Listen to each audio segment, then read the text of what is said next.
Meron ba actually one bed attention tatay? Let's go. 9920. Ay, hello. Eric po. Ako, let's go. Hindi na pa kayo. Hindi naman po. Medyo late lang. Lang titignan natin. Isang unit.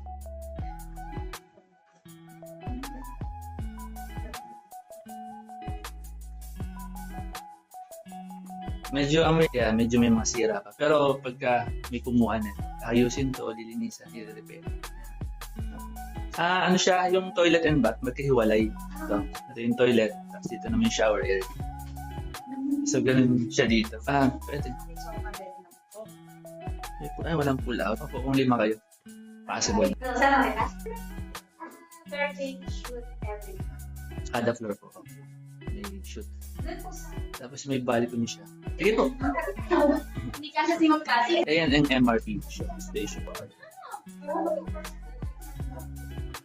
Kaya lang din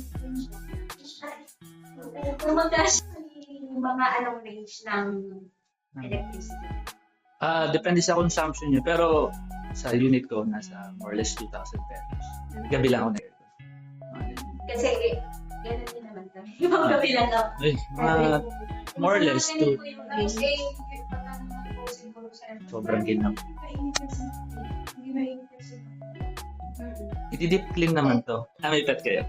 Pag nilinisan, ipapa-deep clean pag may kukuha na. So, anytime po available tayo. Available po ngayon. Kasi yung estimating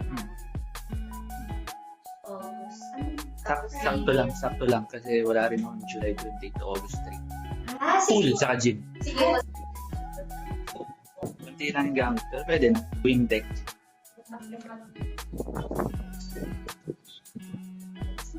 Naglabas na stress. Yung pool, may kiddie pool saka adult pool. Gusto nyo try? Pwede po. Kaya pala nagpunta dito. Kapag po may visitors, may extra pay. I-register nyo lang sa baba, sa lobby. Na-visitor po na. Kasi nililimit nila yung usage dito para hindi crowded. 6 a.m. to 10 p.m. Ito saka yung gym. Kung hindi ko ginawang resort. Rizal area, Laguna Bay. Ito yung Ortigas. So yung doon sa site na yun, laundry area ba yun? Laundry yun. Tapos May bayad yun. ano ba, siyempre? Bali parang internal na pa-laundry dito. Oo. Pwede kang magpa-pick up, delivery. Pag wala kayo sa unit. Pero may bayad pag kukunin nyo na.